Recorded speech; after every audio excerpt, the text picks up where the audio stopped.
We are bringing the podcast into the real world with our first ever in-person event, an evening of curiosity and conversation hosted in downtown Chicago, February 19th, 2026.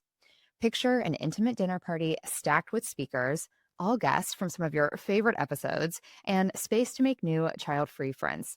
Seats are limited, so you can read all the details and get your ticket by visiting Curious Life of a Child-Free Woman / 2026 event. Welcome to Curious Life of a Child-Free Woman, a podcast exploring today's most interesting topics through the lens of a happy child-free life. Every week, I chat with experts inspiring us to think differently, live intentionally, and find fulfillment on our terms. Whether you're child-free or seeking a space where parenthood isn't part of the conversation, you are welcome here. It's not about comparison, it's about possibility. Before we start the episode, do you know about the Curious Life Club on Substack? It's a free community to enjoy bonus content and sneak peeks and to connect with other cool women like you. Join us at curiouslifeofachildfreewoman.substack.com. Now let's get curious together. Have you ever felt like something in your life no longer fits? It's not necessarily bad, but it just doesn't feel like you anymore. I think a lot of us get to a point where we've done everything we thought we were supposed to: the career, relationships, money, home, so on and so forth. And then we're genuinely surprised when some piece of that vision no longer feels like a fit. Today's guest, Meghan Houle, knows that feeling well. After decades building a successful career in luxury recruitment, she decided to start over to build something that felt more aligned, more alive, and more her. She's now the founder and CEO of CONCÈ, a new hiring platform built on authenticity and purpose. Today, we're going to talk about what happens when you trust the pull to pivot, even when everything looks perfect on paper. Welcome, Meghan. Thank you so much for being here. I'm very honored. I'm so happy to have you. Of course, we met recently at an event, and then I've done a deep dive into your life and your content. And you've done so many things. I feel like you have all of this beautiful variety in your past. And today we're talking about pivoting, evolving, when, how, why to do all of that. So, can you start by just telling us more about the personal evolution that led you to the place you are today? Yeah, I feel like I've done all the things in 1 year. Wow, 2025. I mean, what a roller coaster. High highs, low lows, lots of lessons, and that's life, right? That's just how it goes. But I think for me, gosh, it's been such an evolution. I've been through a lot. It's definitely this year of next level version of myself that I think really started about 2 years ago, putting myself into new rooms and pushing the comfort zone out of spending a lot of time in my early career in service of others, out front facing in the retail environment within luxury, helping people at all levels, kind of like running a store. I ran a multi-million-dollar flagship business for Louis Vuitton for almost 6 years. So you're selling all kinds of things to people they don't need. Certainly the treat yourself moments. Within that, there is an expectation, right? You have a certain dialogue. We were in uniforms every day. Wear this makeup. Don't wear your hair down. So it's almost this identity of that was me and this bubble I put myself in for years. There was no personal brand. I was like Megan from Louis Vuitton. Literally, that's how my dad would introduce me. He'd be like, "This is my daughter from Louis Vuitton." I'm like, "Hello, Mr. Arnault, if you'd like to take me on as one of your children, I will happily play." Since then, in pivoting to my agency from there, just seeing, I think, an opportunity to do more. I'm an action taker. If there's an opportunity to level up or see a pivot where something's no longer serving me, but I'm like, what can I do to leverage superpowers I know that I own to pivot, but still stay somewhat on the path of a purposeful moment? So I took all of my experience building teams, hiring teams. I've been hiring since I was like 20 in the mall, fighting with the mall kids at the food court. It was wild. Do you remember malls? Can we just go back for a second? That's what we all did growing up. Now it's lifestyle centers because I feel like We can't just go to a mall. There has to be like a circus, a water slide, a concert. It's not enough anymore. I really took this hiring and said, hey, if I can get out of the retail floor, which was so burning me out, and into something where I could still intentionally do what I love, which is connecting people with opportunities and growing businesses through strategic talent and hiring, because let's face it, talent is one of the biggest investment assets that you can have in your business, especially as you're scaling. It gets real scary to bring those people on because they're like, do I trust this person? We can get into that later. But for me, there's been such a beautiful evolution over 13 years of knowing that I enjoyed the recruiting side and the hiring side. I'm like, oh, how can I flip this? So came into an agency where for decades I've been staffing across luxury fashion, but work with a lot of beauty brands and wellness brands, lifestyle, home, design, fine jewelry. So for anyone listening, go to your Lux Lifestyle Center, go to New York City, walk down Fifth Avenue or Madison. All or most have been my client over the years. So pretty fun. We staff big projects all across the country. So think about Rodeo, Beverly Hills. I think that this evolution of me starting off being very front facing, very much in service, very much knowing where my path was. But now with this identity, we're going back to the beginning. I was so used to only having one conversation, which was, how can I help you? And then shifting into this robot of let me help you. Where now we're talking about fundraising. When I put myself in this mastermind 2 years ago, it was like 42 women who've 9-figure exited, sold businesses for 300 million, talking about SPVs and fundraising and franchising. And I was like, oh my God. And that's when that imposter syndrome comes in, where it could have been so easy for me to look at that room and be like, heck no, I am not worthy to be here. But I feel like that is what holds many of us back, is this, well, you are worthy. And if you're in the room, you belong there. And I think the investment strategically I've made in myself to get into the proximity of people that have done the things that I would like to do has been game changing, girls. So, for anyone on the fence, should you invest in a coach? Yes, but bet them. Should you invest in getting a new room? 100 freaking percent. Even go out and make a couple new friends. I think we stay in our comfort zones, which are fine. And it's so scary to get out and talk to people. But even my conversations have evolved over the years, where I just feel so much more intentional in building connections with people, where it used to feel like it truly exhausts me. Listen, it does as an extra intro. When you spend 5 days with 42 women in a room, I have to come and lay on the floor for 2 days after that. It's fine. But at the end of the day, you really just start to have these bigger, really cool conversations. It's super fun. And even if you don't feel like you can be at that level, who cares? Ask somebody, how'd you get there? What can I learn from you? How can I support you? So it's just been an evolution, but now it's like I've shed lots of different versions of myself to get to this point, and it feels pretty freaking good. I feel the most confident and energetic, even though it's been a grind, and we've been doing a lot this year. But I guess it's like the saying goes, when you are doing things that light you up, it should feel that way. And I think when you're not supposed to be doing things and it's draining and you can't get out of bed, those are sometimes those flags of maybe there's some adjustments or changes you make in your life. And hopefully you can take action on them, because nothing's going to change. Just start to make those small adjustments.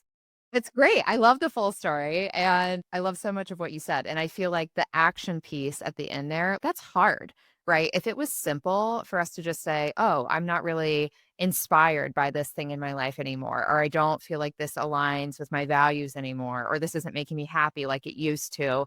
If it was simple as just saying, "Oh, well, then I'll just stop doing that," or "I'll just go shift into something else," we wouldn't have any problems. We would just be continually in this state of evolution, but that's not how it is in real life. A lot of us get stuck and people stay stuck forever, right? And you touched on some things there. I think identity, feeling like who we are as an individual, maybe even in some cases our self-worth is really tied to some of these things that we let define us, like a job title, like an industry or a relationship or even a city where you live, right? We get so intertwined into these facets of our lives, and it can be really confusing to separate that.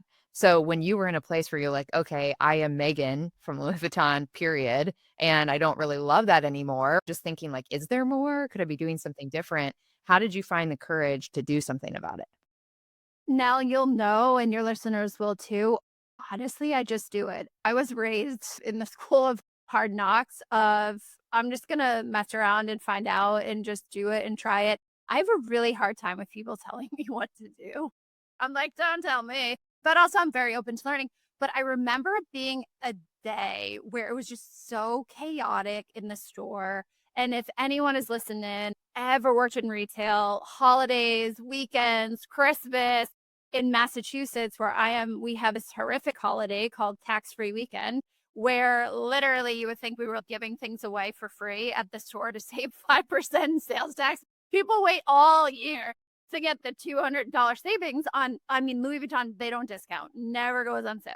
It's anything under 2,500. So it's not a huge savings, but it's like wild nuts. Being at my wits' end, I had this in the back of my mind of, okay, if I was going to make a change, what could I do? How could I get out of a store environment? I remember being on break and the mall was like nuts because here in Boston, we have like one big luxury epicenter. Everyone's crashing out shopping for tax free. It was a slow burn because of that relationship that we had with Louis. But I think for me, it was just picking up the phone and just saying out loud, I need to do something different. I feel like all these groups and chats and our friends and our husbands that just want to keep us safe and not have us any harm.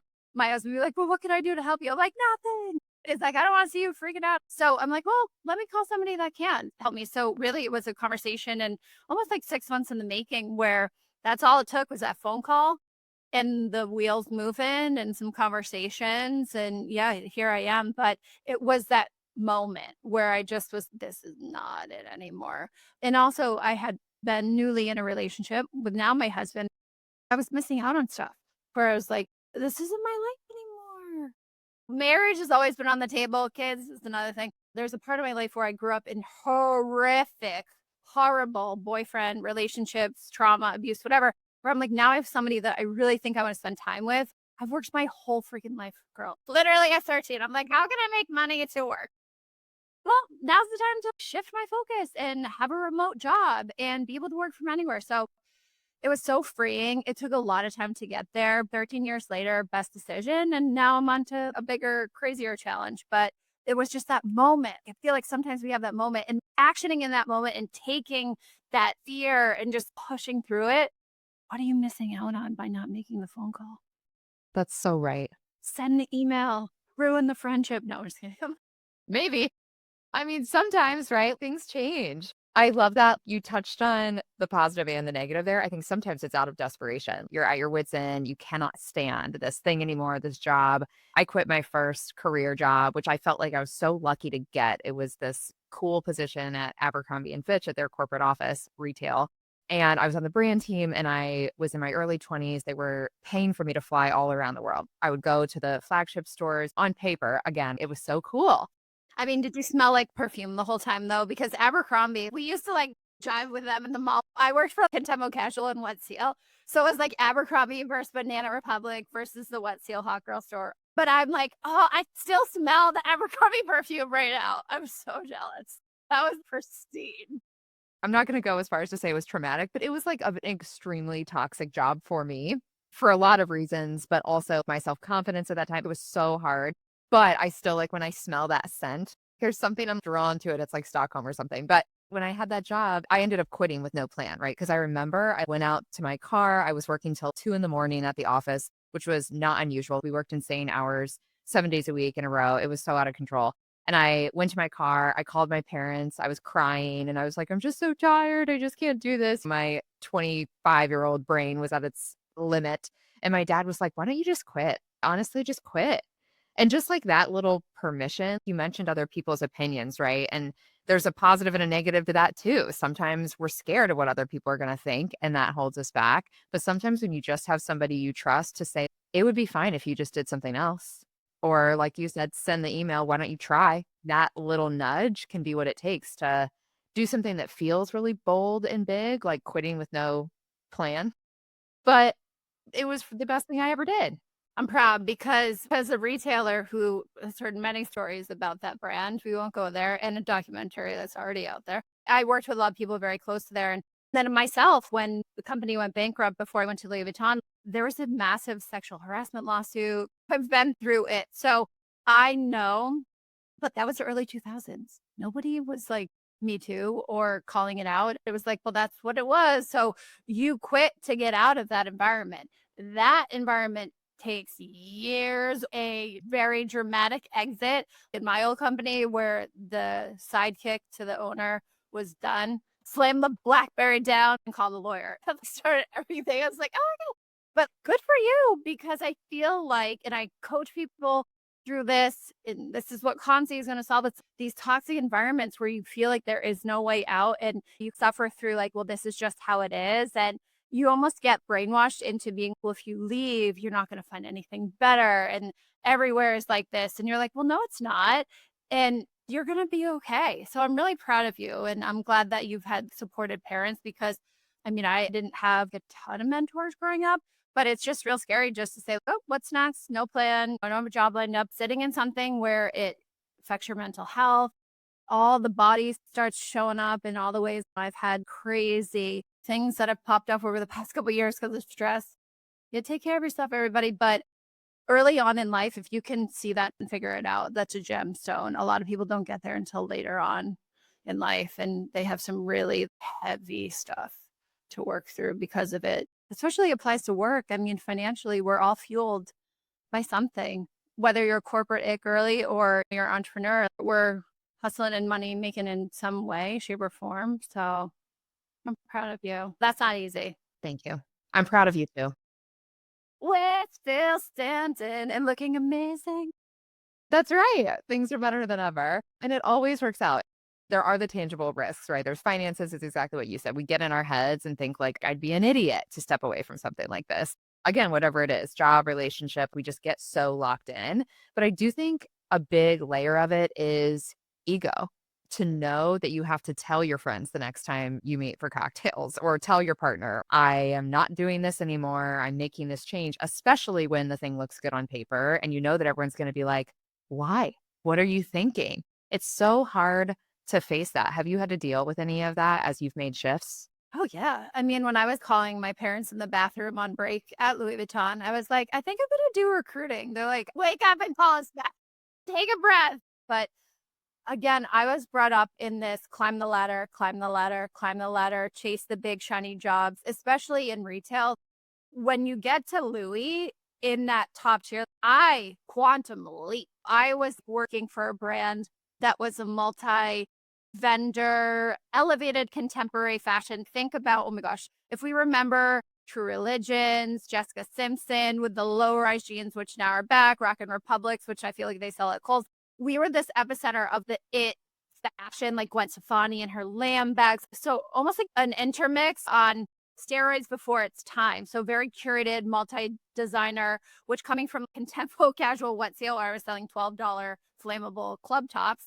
Don't get that too close to an aerosol can with a lighter because it's just gonna go up and everything would just break, right? And then to sell $300 pair of jeans. I remember when the Jessica Simpson Rockin' Republics, they were all ripped down the front. Everyone's grandma was crashing out. They're like, oh, ripped jeans. I'm like, grandma, it's cool. So that was a little bit of a taste. But when you quantum into selling 3,000, I've sold $30,000 backpacks, $10,000 coats and range. It was just so crazy to see these big shifts of me and seeing myself elevate into that. So I think that for any of us thinking about where to go next, how to really navigate it, you really want to make sure that you have clarity, that you can make the call, that you can step away and also explore your options. I did a lot of interviewing for a lot of different things before I landed at Louis because I knew retail was in my soul. But I also feel like it's okay. Everyone's struggling right now of saying, oh, I have to chase all these brands or I have to chase this title. I just don't think people are sitting with it as heavy as we used to look good on paper. How about looking like our lives feeling good? Right? And having something for wherever balance means to you, whether you have a job that allows you to be flexible and go to the gym, do your self care. I think we're chasing more purposeful things versus chasing titles and the allure of certain brands anymore. It definitely was not that way. And I thought I made it. I was like, I'm at Louis, I made it. I'm at the top. Where do you go from here? It does feel like the definition of success, which is such a limited word, but if we use it for this context, it does feel like the definition is expanding. And yeah, the people that I look up to are the people who, no matter when you run into them, 8 in the morning, 8 at night, they're just like chill. They're not rushed. They're calm. They seem present. They listen to you. They remember what you said the last time you saw them. They just feel like they have spaciousness and capacity in their lives, and they have abundance with money or hobbies or whatever. But I just feel like I want to be that. It's figuring out, how do I achieve all these goals? How do I let go of goals that maybe I'm learning don't actually matter to me? It was just something that I thought I should want. And how do you recalibrate your priorities, I guess, to achieve that type of success, the mental peace success versus I did it. I got to this income number. I got to this title. Those things I think are still conditioned in us, but I do think more examples of people finding another path to fulfillment help us let that go. Yeah. Seeing this rise of entrepreneurship and starting their own businesses, just own it, embrace it. Even individuals that I work with who have resume gaps. I mean, there's times in your life where you maybe leave and you're not as quick to jump into the next job. And sometimes you need a minute to breathe. And there's so many outdated, old school mindset things about God forbid somebody has a gap in their resume. Who cares? Unless it is a pattern where, trust me, I probably look at the 10 million resumes a year. If it's constant, I would counsel someone that can't spend more than 3 months in something. I'm like, y'all give it a year. And sure, there's all kinds of circumstances. I feel like we also get really hung up on this journey of feeling shame for taking breaks or leaving to have kids or start a business, whatever it is. Just own your freaking story because it's your story and it makes you you. And it's so fun to be unique. And I don't feel like that was ever celebrated a lot, which it's been screaming a lot louder since the pandemic. But traditionally, early on, it was like, oh God, you were unemployed for 6 months. What did you do? You're like, look for a job, obviously, or I'm like rested for a month because I've been working for 20 years. If we can release the shame behind that chase and always of a mindset of flow, not force. And I think the forcing is what we're seeing today as it applies to navigating change, job search, where people are getting in this frenzy of, I need to move. I need to do this. I'm going to apply to all these jobs. I'm going to throw my resume around. I'm going to try all the things. I'm going to bankrupt myself. Take a breath, sit down, just sit with yourself and have these moments of clarity where I don't think we give ourselves in an overstimulated world an opportunity to be like, what do I want to do with my life? $1 million question that when I ask people in that coaching business, I guarantee you it's 9 out of 10 people are like, I don't know, Megan, what should I do? I'm like, you have to get there. Spend some time journaling, whatnot. I'm not sure if you have practices, but I think we chase, we force, we don't give ourselves time to have clarity. And I think there's just so much shame right around, I made a move and it's just not going to be received well. Who cares? It's your life. Unless those opinions are paying your bills, do what you want. Period. Literally. That's my entire personality. I'm just like, Miss, don't tell me what to do. So I'm giving everyone permission. We need the permission. Who doesn't want to live more like that? I don't even remember the context of this, but I saw something that was like, if you lived on an island by yourself, how would you behave differently? And it sounds a little philosophical because that's obviously not going to happen. That's not the reality we want. But when you really think, what am I doing all day, every day that's for me? What am I doing all day, every day for the way I want people to see me? And there are so many ways for women to make money, find fulfillment, as you said, live with purpose, enjoy what you get to do all day. Nothing breaks my heart more than meeting someone who is clearly incredibly unhappy and they've just agreed that it is what it is. Work is work, marriage is marriage, the city is the city. You're missing it. Your life is happening right now. and you're missing it because you're just so stuck in these things. And I don't mean that from a place of blame. I get how we get there, and we've talked about that already. But I think the permission that you're saying, I don't take that lightly. I think we should all just perk up our ears a little bit more because when it comes to we have an idea, we see something, we see somebody else. I learned this from a coach. Sometimes jealousy is a really powerful indicator. Don't see it as a negative thing. Just see, like, why am I envious of that person over there? What is she doing that I wish I was doing? Is there something in my life that maybe I want to change or evolve? That can be a powerful indicator too. So it's having the space, as you said, the space, time, the patience, maybe to even listen to ourselves and hear what we want. And then just having the courage to try. Like, why not? The community that has developed from this podcast is incredible. And I am so excited to meet in real life. We're hosting our first in person event, an evening of curiosity and conversation focused on the power of self expression. Picture a luxurious dinner party, luxurious drinks, mingling, mixing here in downtown Chicago on February 19th, 2026. And the event is also stacked with speakers from some of your favorite episodes. Trisha Brook is delivering a custom keynote on the power of using our authentic voice for positive influence. We have a self expression panel featuring sustainability expert Ashley Piper, transformative wardrobe stylist Shelley Carlson, and nervous system expert Olivia Murray.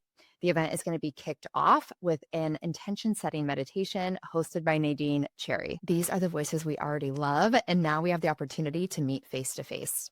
Come to learn, ask questions, connect with cool child-free women, and embrace the kind of inspiration that lasts through the entire year. Seats are intentionally limited to keep this intimate, and tickets are first come, first serve. So if you've been listening to the podcast and thinking, I want to be part of a community of women like this is your invitation. Grab your ticket by visiting curiouslifeofachildfreewoman.com/2026 event. I cannot wait to see you there. Well, and let me give the listeners an exercise that I think has helped me so much. It's so traditional and I don't think it's dorky. And sometimes I speak up in rooms where people are like, what kind of technology you use to improve your life? What are you doing to level up, improve your self care? And quite frankly, mine's real freaking simple, girl.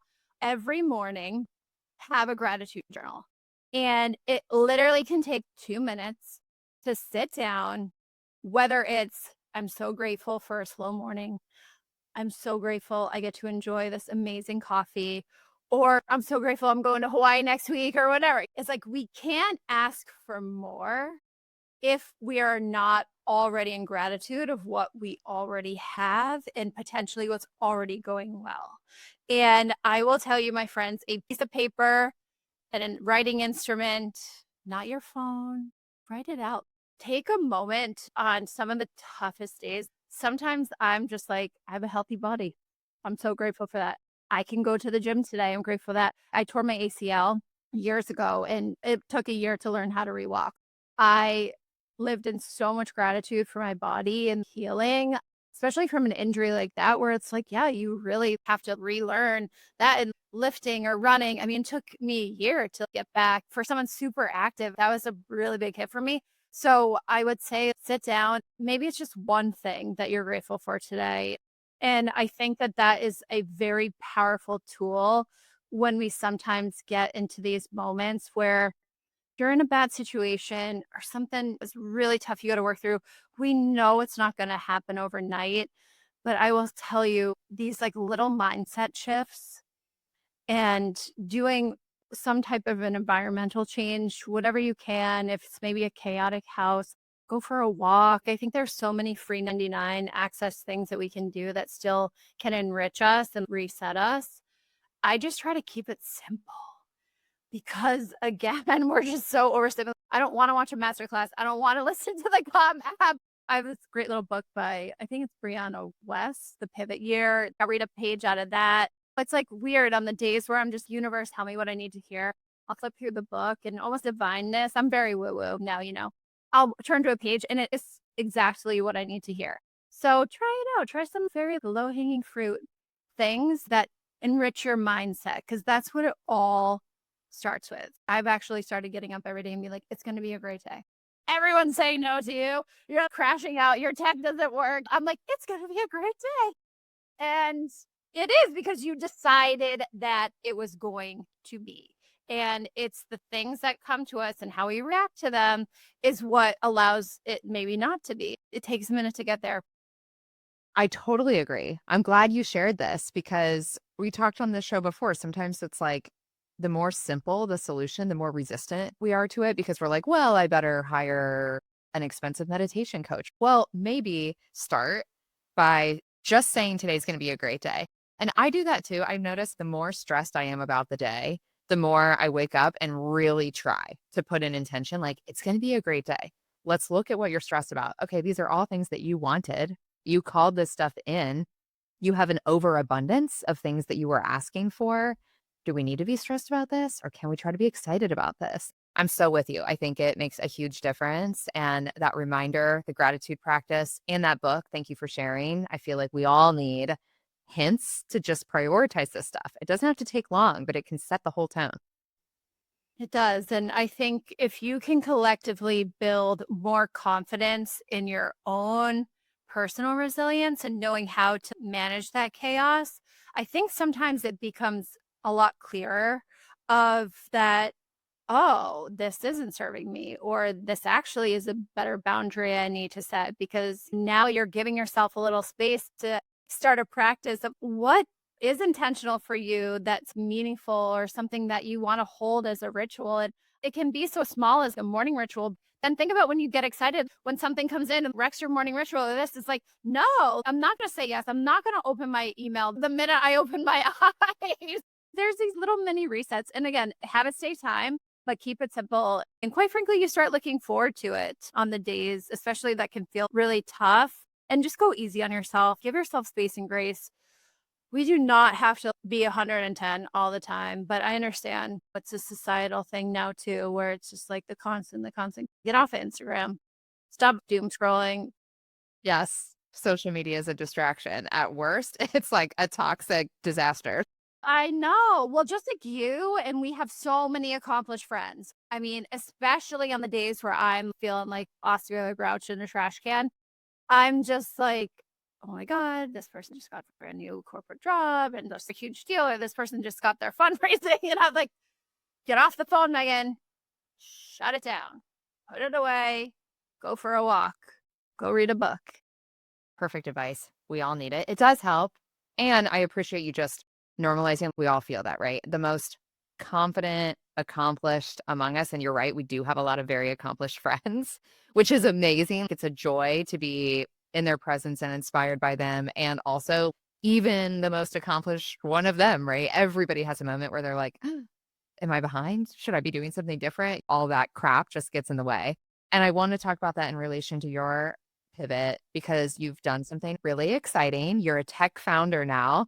And this is another thing where I think people have ideas. And I don't know if this is harder for women. I think it probably is, but we just feel like, I don't know if I'm capable of bringing that to life. Am I the one? Could I really do this? I don't really know how it works. We just get in our own way. And who knows how many brilliant things have not come to market because we just held ourselves back. So tell me, what is it like to be a tech founder, inventing something new? Right? Or someone's going to get there first and you're going to be kicking yourself.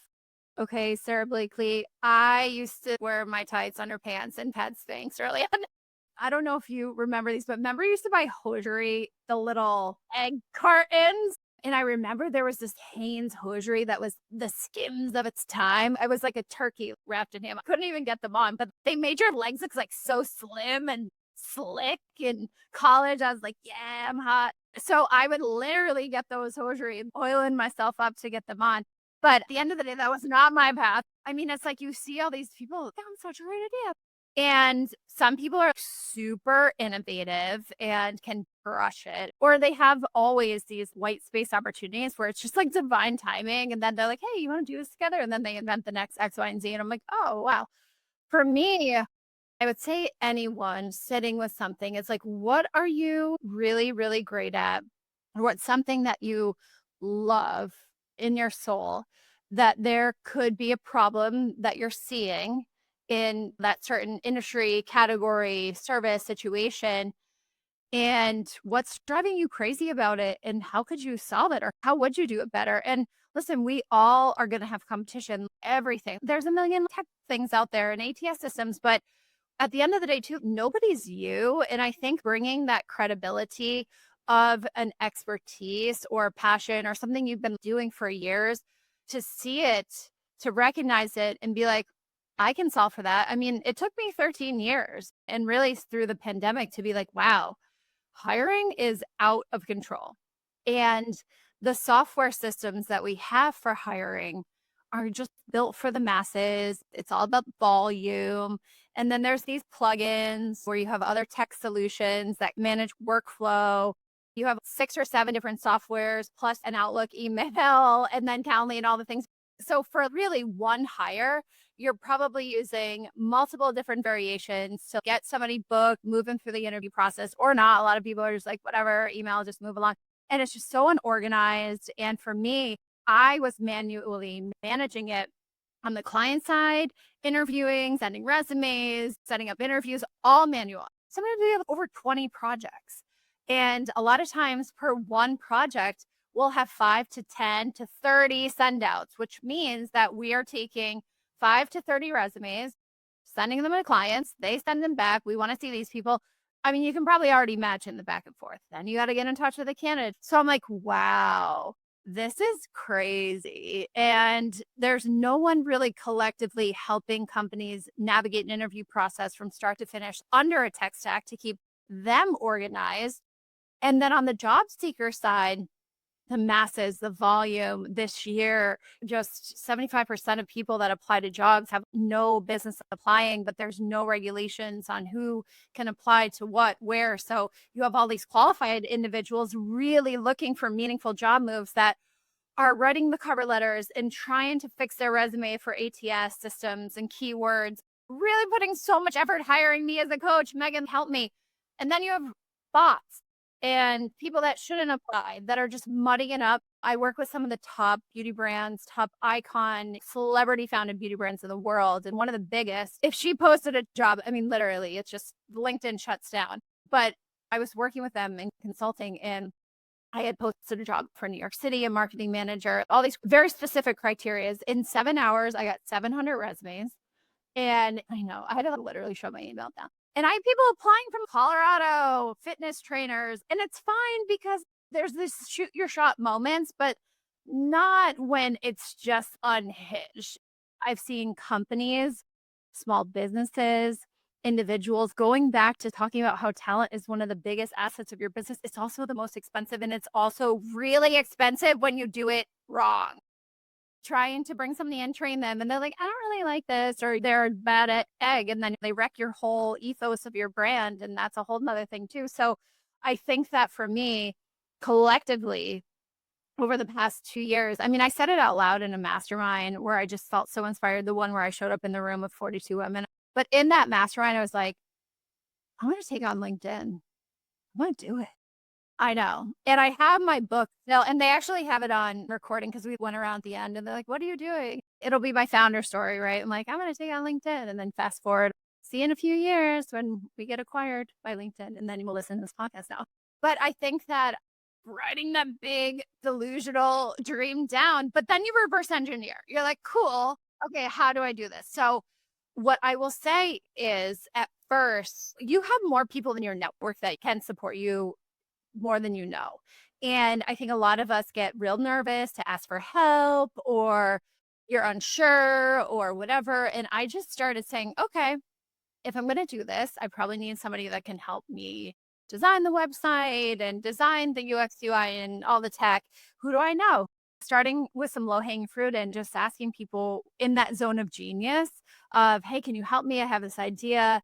And quite frankly, that's where it starts, especially with something like tech. I'm not a designer. There's no way I get a new iPhone and I don't use any of the new features, technology. No, not that girl. I will sell stuff that you already own to you, but don't give me operations and tech. So I remember bringing the first cohort together at my apartment to just brainstorm. And we laughed because it all started over a charcuterie board. I have 2 cats. I have cat plates and cat napkins. I literally was the cat crazy lady. And we have this photo of all of us at this thing, whiteboarding, CONCÈ and whatever. This is it. Amazon started in somebody's garage. Microsoft started in a basement, right? So I feel like mine started over cheese board. How delicious.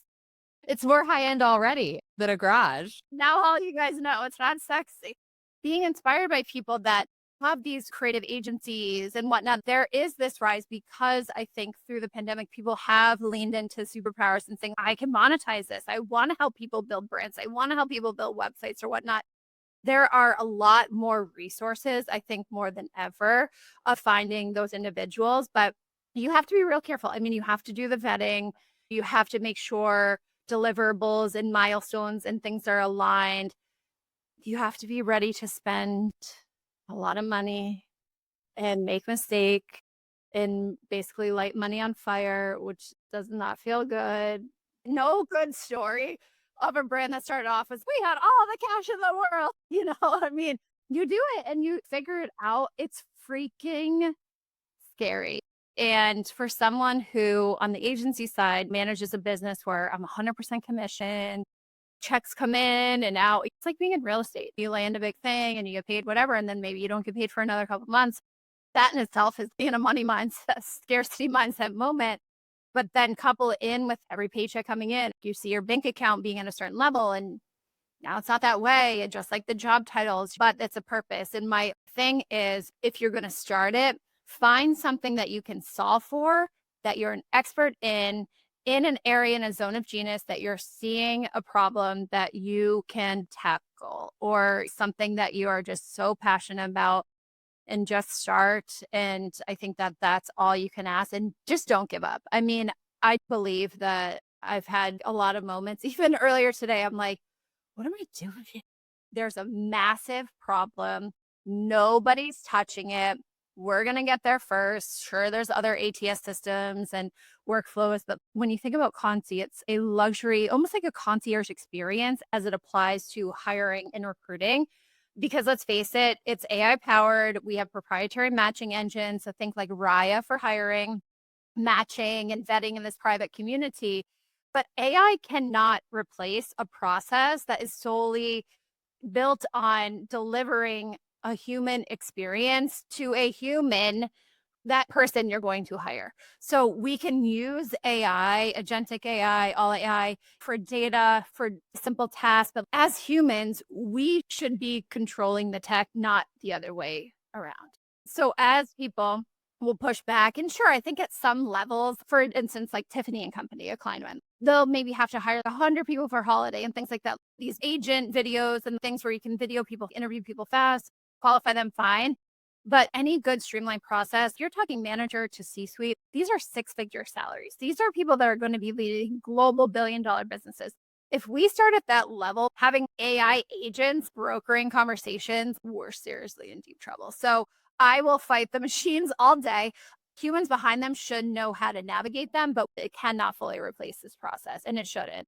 So that's what we're really excited about too. It's like concierge delivered service for businesses with better workflow, saving time, money, and resources in a private vetted community where people are matched with opportunities to companies, directly to hiring managers on a silver platter. You wake up, your concierge, you're like, I have 3 jobs I'm matched with. Do I want to do this? And oh, by the way, there's a community resource page where I can talk to a coach if I'm nervous and have these mindful moments. There's so much that we want to build in, because if we can start feeling really good about the way we navigate ourselves professionally at any stage. So please, by all means, do not think that the best time to look for a job is when you need a job.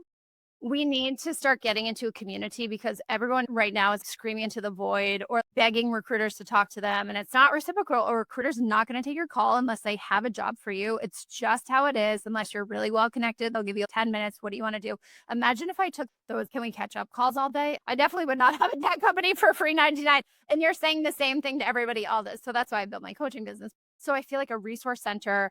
We're in a private vetted community. You can match up with those on the platform down the line after the MVP of other opportunities to connect, and showcasing some of the resources and communities that we're in to be like, where are my people? And I think that's another thing really a lot of individuals struggle in my industry is getting outside of their 4 walls and saying, what communities, what events should I go to? How can I meet new people and otherwise professionally There's a whole lot baked under there, and it's been literally this 13-year journey of a slow burn of a very manual process that's extremely expensive that cannot be the future.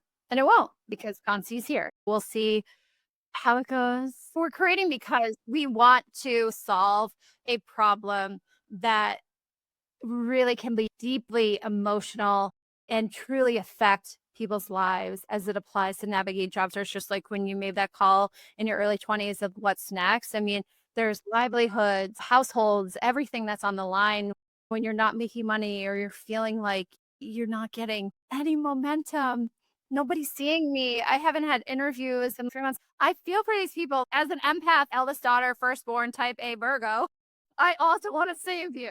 Here's my app to be the humanitarian of the workforce because what we have is not it. We'll start in my industry, which is luxury, consumer goods, beauty, but this is easily scalable into hospitality, healthcare, finance, all sorts of those education, all sorts of those industries where people hire. And I just feel like there has to be a different way to connect meaningfully. So here we are. It's so exciting. I'm so excited for you. You are taking on LinkedIn. I'm gonna be like, "Oh, I knew her when." It's so connected to who you are, and I love what you're building. I'm excited to say I knew you when you were building it, when it is this huge thing, and I also think there are key takeaways there, right, for people listening, and not everybody who listens to this is an entrepreneur, of course, but no matter what your path is, I think a lot of women have incredible ideas, and I have conversations with people all day long, all week long for my brand business, and there are people who are ready to invest in the work, and there are people who, in my opinion, aren't. And I'm always very vocal about solve a problem, right? If you want to start a business, if you feel stuck in what you're doing, if you feel called to build your life professionally in a different way, you have to have crystal clarity on the problem you're solving and the secret sauce that makes you uniquely suited to solve it, right? It's not like we're going to go out there and create a solution that matches so and so because we love what so and so did. That's useless, right? It's all about that unique package of who you are, what you've done, where you've been, what you know, what lights you up, what you believe in, matching that with a problem in the world that needs solved. Then the sky's the limit, right? It's just a matter of putting the pieces in place, like branding, tech, website, development, team, right? All of that can be built, and there are endless resources to help you build it. So it's very inspiring. I'm excited for you. Thank you. And a lot of people share in common. And otherwise, I'm not reinventing hiring. It's the thing that has existed for years. We're just redefining it and putting our own stamp, just like many founders I know have multiple hair care lines. But it's just like my friend Ellie Webb started the dry bar. And I'm so inspired by her because she's like, I didn't invent the blow dry. I just invented the experience around it and created it in my way. We don't need to reinvent, but we can redefine. Well, we can reinvent, but we're not redoing the wheel, so to speak. It's just like, well, how do you make it yours? How do you put your stamp on it? It all goes to branding and purpose and vision and messaging and value. But just start. I mean, even as small as building product-based brand, start selling, start talking to your friends about it. The competition's always going to be there. Blinders. There's going to be competition, just like with people that interview jobs. Yes, you have competition. Yeah, there's a few people in there. No one's you. Focus on yourself. Focus on yourself. Perfect words. Megan, I'm so excited. I'm excited about this conversation. And before I close and give a sneak peek of the bonus content that we're about to create, you have a podcast, Pivot with Purpose, thinking about everything we've discussed today, everything you've learned from all the amazing guests and conversations that you have on that show. For the person who's listening, they're taking all of this in and they're like, oh my God, this 2026 is going to be my year. I'm shaking it up. I'm doing something new. What is the first thing that you would suggest to them? Write down 5 things you're grateful for. And then write down that big, scary, audacious, delusional psychopath, something that you've lived in your soul that you're like, I don't want to say this out loud. Say it out loud, put it on your mirror, write it in a post it, tattoo it on your arm, whatever you have to do. But just start, just put it out there. This is what's kept me going with CONCÈ. It's like the regret that I know that would live in my body for the rest of my life if I didn't continue to move forward, I don't think I could live with. I dream about creating this platform. I dream about fundraising dollars. It's literally in my vortex and it has to come out. So What's keeping you up at night? What are you dreaming about? Even if it's really big and freaking scary, write it down and then that reverse engineer. What steps can I take every day to move that big, scary goal forward and just do it? Because again, someone can get there first, but no one's you. And we cannot have these, what I call deathbed regrets. Please don't go thinking that you haven't lived everything and maxed it all out to the fullest. That's what we're here for. So share your talents with the world. We need you. From your eldest daughter, firstborn Virgo. No better person for us to hear it from. Such wise words, so much inspiration. Thank you so, so much for coming. Thank you for sharing this with all of us. We will make sure everything about you, your content, CONCÈ is linked in the show notes so that people can find it. Thank you so much for this conversation. It's my pleasure. If this episode sparked something in you, come and join the conversation on Instagram at Curious Life of a Child-Free Woman. You can find more stories, guest insights, and moments that remind us why curiosity is so important. Speaking of curiosity, we're hosting our first in-person event, an evening of curiosity and conversation, February 19th here in downtown Chicago. Seats are intentionally limited and tickets are going fast. So get yours by visiting CuriousLifeOfAChildFreeWoman.com/2026 event. And serious bonus, our keynote speaker, Trisha Brooke, has generously offered our listeners access to her free monthly workshop series. To learn more and sign up for the workshop, visit the link in the show notes. Until next time, let's stay curious together.